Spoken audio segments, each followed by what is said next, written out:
लग्न ठरलं thanks to Marathi matrimony. लग्न म्हणजे मराठी मॅट्रिमनी. विश्वासाची 26 वर्ष. लाखो सुखी दाम्पत्य. डाउनलोड करा मराठी मॅट्रिमनी. राज्यातील कॅबिनेट मंत्र्याचे ओएसडी आहे, त्या ओएसडी कडून त्याच्या पत्नीला जीवे मारहाण, त्याचबरोबर ती मुलाला बॅटने मारहाण करण्याचा धक्कादायक प्रकार जो आहे तो समोर आला आहे. ज्यांना मारहाण झाली त्या सध्या आपल्या सोबत आहेत, आपण त्यांच्यासोबत चर्चा करू. ताई, नक्की काय प्रकार झाला, काय घटना होती? त्यांना संध्याकाळी मी नुसता फोनचा पासवर्ड विचारला किंवा थोडं घरातल्या गोष्टी विचारल्या की ते खूप मारहाण करतात मला. त्या दिवशी संध्याकाळी 8-8:30च्या दरम्यान त्यांना साधं सरळ विचारलं फोनचा पासवर्ड काय आहे किंवा सरळ विचारलं काय विचारलं गेलं ते खूप मला मारहाण करतात.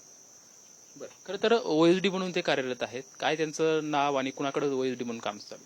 ते अतुल सावे साहेबांकडे ओएसडी आहेत मुंबईला मंत्रालयामध्ये. आणि नक्की काय प्रकार होता, म्हणजे कशा संदर्भात त्या ज्या बघित गोष्टी तुम्हाला आता काय यापूर्वी असं काही गोष्टी घडत होत्या का, की पहिल्यांदाच तुम्ही विचारणा केली आणि नंतर ही असा प्रकार घडला?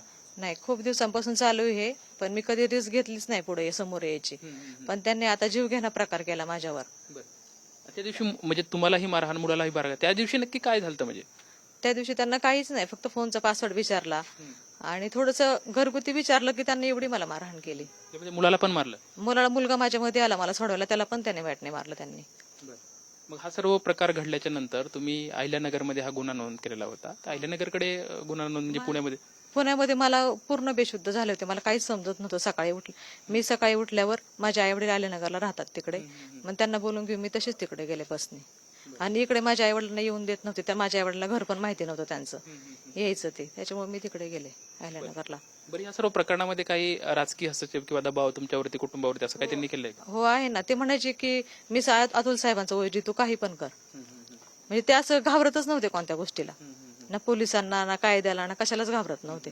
कारण का ते ओएसडी मोठ्या पोस्टवर येतो म्हणून त्यांना वाटायचं की माझ्या आवडील शेतकरी येतं, हे काही करू शकणार नाही, मी काही पण वागलो कसं पण वागलो तरी. म्हणून मला ते दबाव खालायचे, म्हणून मी इतक्या दिवस काहीच त्यांच्या विरोधात केलं नाही.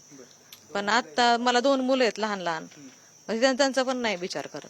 बरं, आता तुमची मागणी काय आहे? पोलिसांमध्ये गुन्हा नोंद झालाय, पोलिसांकडून या सर्व प्रकरणाची चौकशी सुरू आहे, तुमची काय मागणी?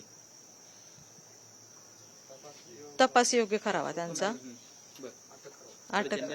ज्यांनी तुमच्यावरती आता मारहाण केली तुमच्या पतीला, त्याच्यावरती काय कारवाई झाली पाहिजे? त्यांच्यावर कायदेशीर कारवाई झाली पाहिजे. असं परत कोणीच असं इतकी हॅरेसमेंट कोणाला करू नये.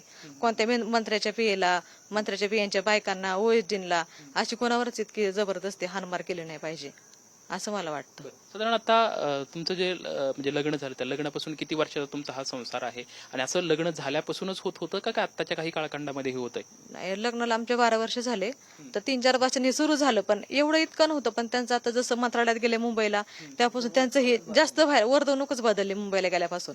ते धड मला सोबत पण घेऊन जात नव्हते, गावाकडे ठेवायचे, गावाकडे ठेवलं, इकडे सोबत पण न्यायचं नाही. मग त्याच्यामुळे असे घरी आलं तरी असे हॅरेसमेंट करायचे माझी सारखी.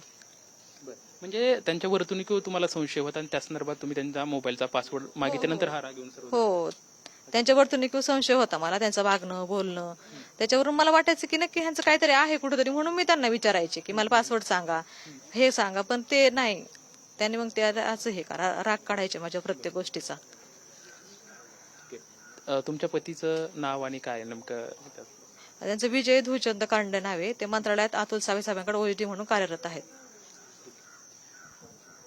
पत्नीने त्यांच्या मोबाईलचा मी पासवर्ड विचारला आणि पासवर्ड विचारल्यानंतर मला त्यांच्याकडून मारहाण झाली, त्यांच्यावरती योग्य ती कारवाई झाली पाहिजे अशी मागणी खरं तर आता जे ओएसडी आहे त्यांच्या पत्नीकडून होताना आपल्याला पाहायला मिळत आहे. कॅमेरामॅन विकी चव्हाण सोबत लक्ष्मण जाधव, TVN मराठी, पुणे.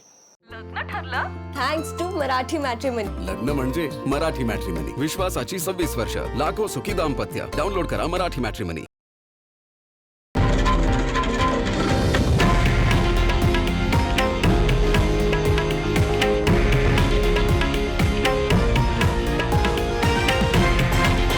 हे आहे देशातील नंबर 1 न्यूज नेटवर्क आणि आपण पाहत आहात TV9 मराठी, एकमेव.